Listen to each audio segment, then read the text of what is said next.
Hi, it's me Sam, and this is by hook or by needles, and this is part 2 of our crochet along of our V-shaped scar that I'm going to show you today. So we're just going to start. I think two chain is enough. We're going to do 2 stitches in the first 2 stitches, 1 in each. We've got our marker. I've already marked all the spaces for all the popcorns that I'm going to do. Now, I know a lot of people hate popcorns, and I think the main reason is just the removing the hook.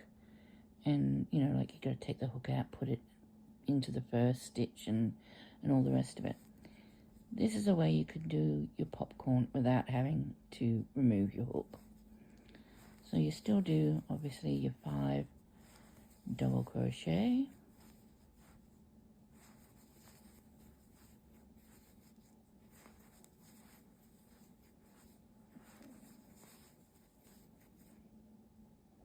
One, 2, 3, 4, 5.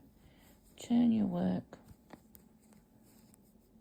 find your first stitch, pull through, and then turn back, and then continue. Then we're going to crochet 10.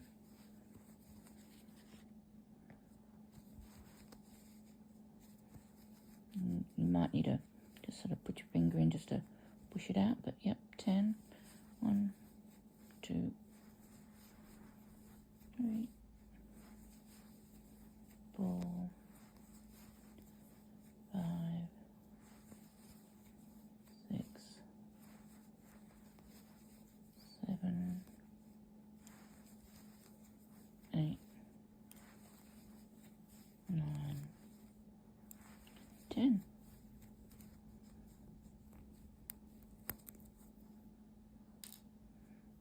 Okay. Another popcorn. And I'll show you again how we do it without removing our hook. 3, 4, 5. Turn. Find the first stitch.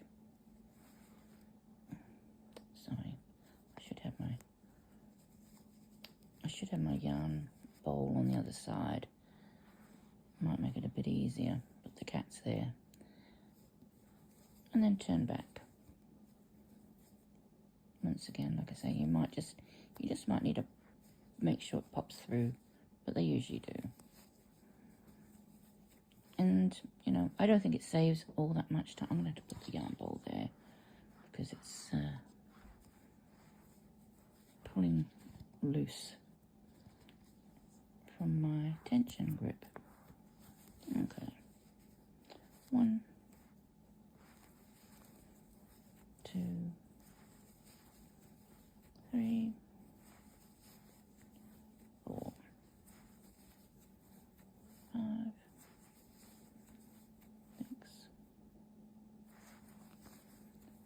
7, 8, 9, and 10.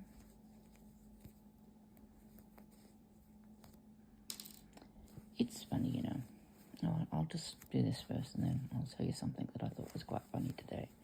1, 2, 3, 4, 5, turn,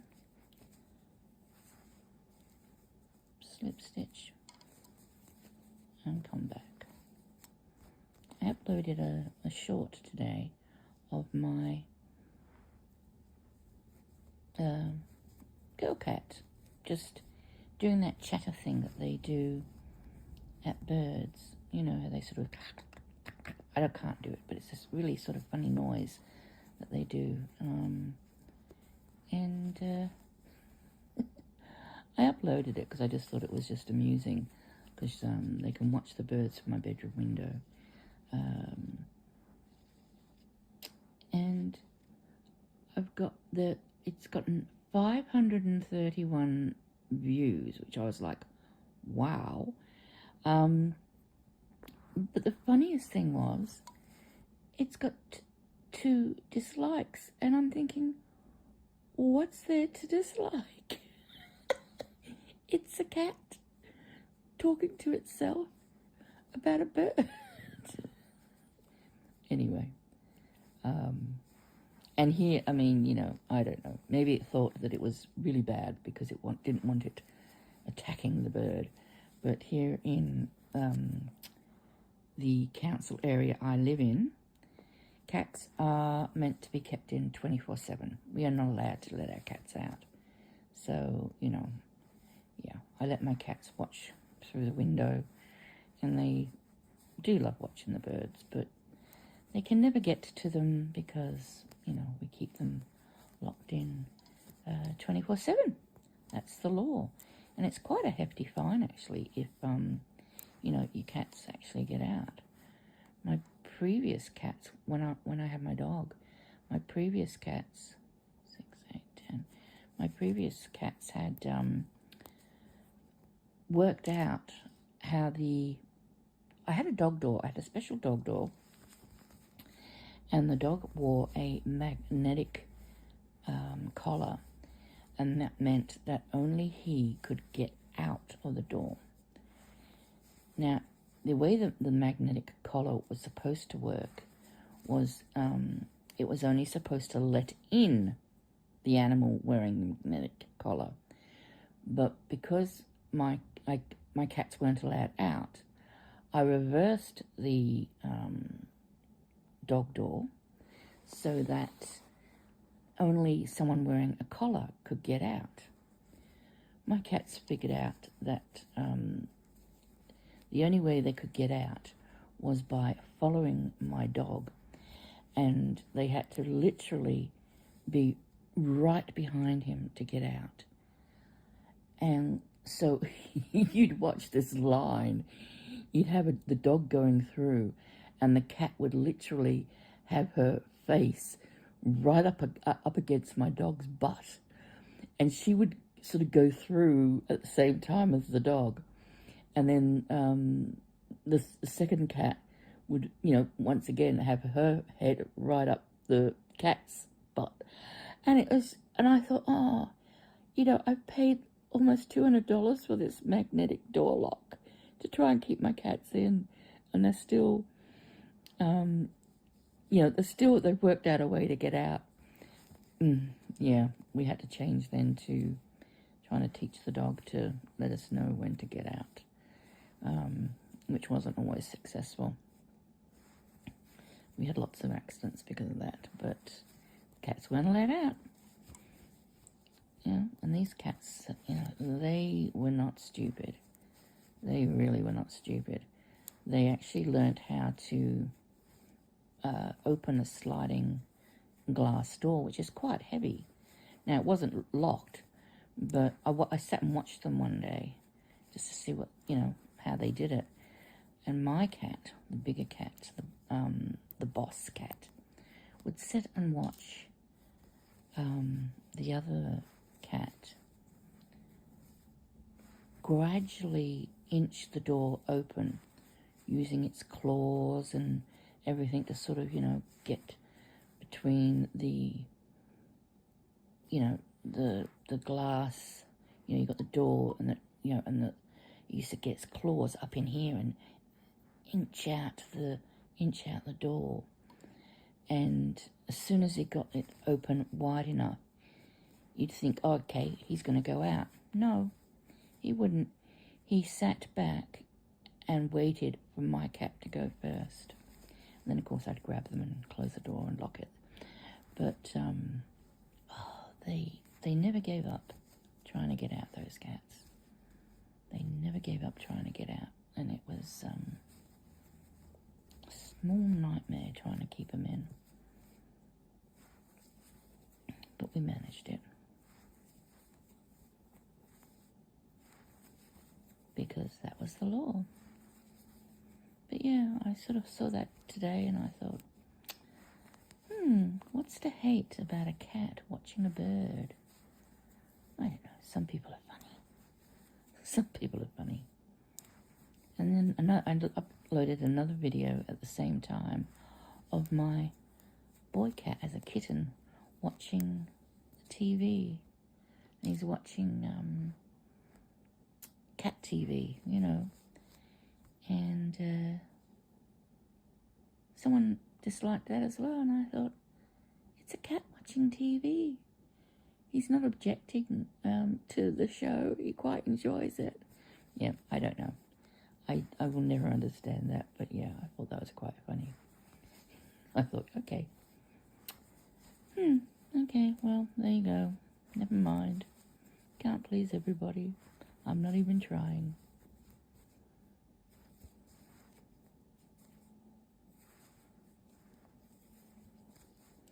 I don't know if this makes it goes a bit quicker or not, because you still have to, you have to turn your yarn and then come back. I'm just wondering if it's actually quicker. I think it looks better. I think the popcorn actually sort of sticks out a little bit more and a little bit better. But I don't know whether it's any quicker doing it that way. Let me know what you think if you're doing it that way.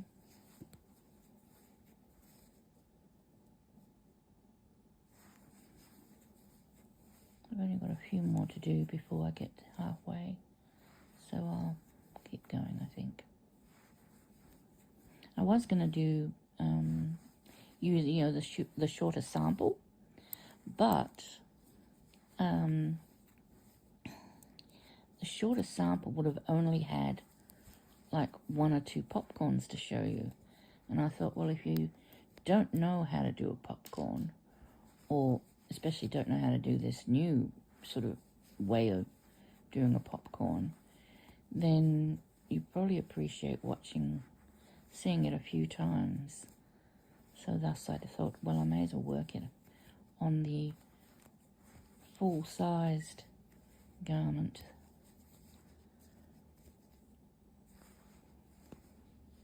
It's very quiet here. What time is it? 9:15 p.m. But it's very quiet here today. Considering I live on a main road, everyone's gone to sleep. I've got one cat sleeping just here.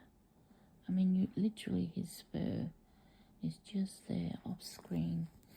And I've got the other one sleeping on the back of my chair. And it's nice because it's a bit chilly here. So one's keeping my one leg warm and one's keeping the back of my neck warm. I'm very comfortable.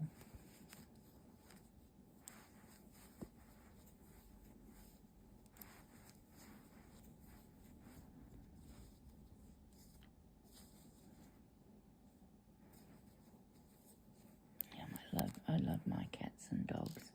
I lost my dog some time ago. I'd lost my cats before I lost my dog. And then I lost my dog. And I had no pets. And that was really hard. So I went and got 2 more kittens. I thought, no, I'm not going to get a dog and some kittens again because it was just too hard trying to keep the cats in all the time. But these, they never go out. It's because we've got so much fauna in Australia. You know, we've got the rosellas and, you know, possums and other, not extinct, but other protected, you know, sort of wildlife.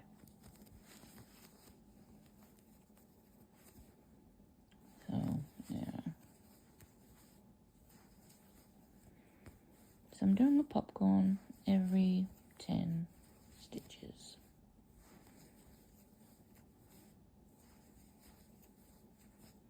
We started with just an initial 2 and our chain.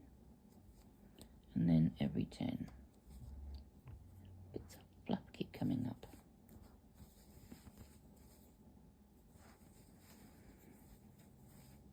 I think the cats are tired. I wore them out with their electric little laser light, chasing that up and down.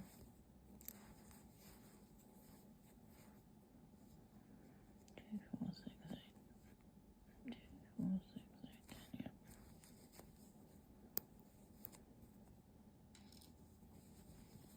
I'm almost at our corner, so I'll wait until we get there.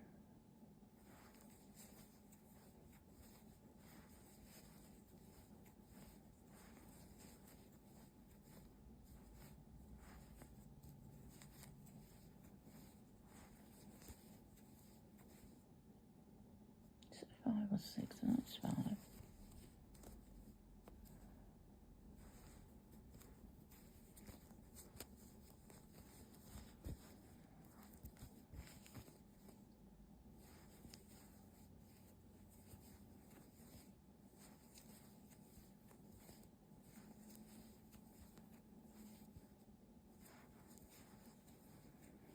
If you're making this V scarf along with me, what colours are you using?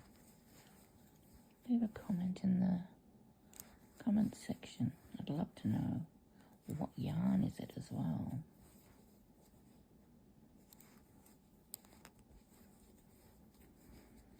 Okay, last popcorn before increases for the corner, or the bend corner, whatever, with a V point.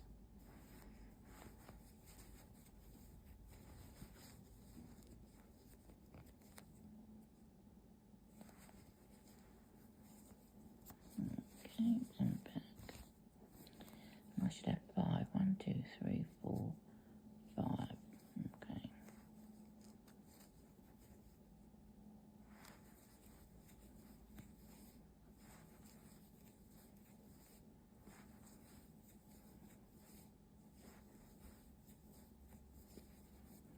And 5. 2 DC, chain 2 in our V point, and 1, 2, 3, 4, 5. Yep, 5. Back down.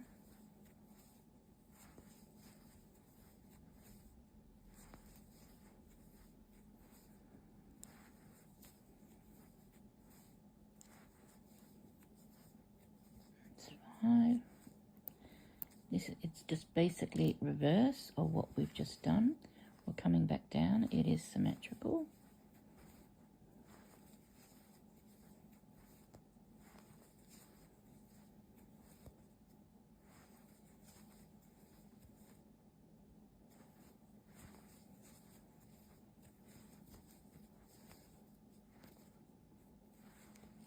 And now it's every 10 again until the end, when there's a little bit different. So I will pause here until I get to the end, then I will show you just the last popcorn and the end few stitches, and we'll discuss what's coming next. Be right back. Just near the end here now, just one more popcorn, and I will leave you to do the next row alone, which is just a double crochet in each stitch, and that's it. That's the part for today, just very short little bits. I don't want to give them in too bigger chunks, because I know there's a lot of cows and you know, crochet-alongs and all sorts going on at the moment. So, you know, I don't want to weigh people down too much. And some people might be doing both the knit and the crochet. So it's probably worthwhile to make sure that they don't get overwhelmed as well. Okay, actually that needs to go in the very end. Okay, there we go. And I will just chain 2 and I will work back the other way. But I will leave you to do that without me. And when it comes to the popcorns, you can very clearly see the stitches there. That's what you need to go into. That's the other bonus, I think, doing the popcorns that way. You get a much easier stitch to see, to go into on the way back. You know, so yeah, another bonus. Okay, I'm almost at the end of my ball as well. So I will need to change. Not sure if I'm going to go with the work from the center or the outside of the next ball, but we will see. Okay, so that's the lot. Like I say, just continue with your double crochets, 1 in every stitch, except for when you get obviously to the center, when it's 2 double crochet, chain 2 and 2 double crochet, because we want to keep that going. Okay, that's it. Till next time, take care and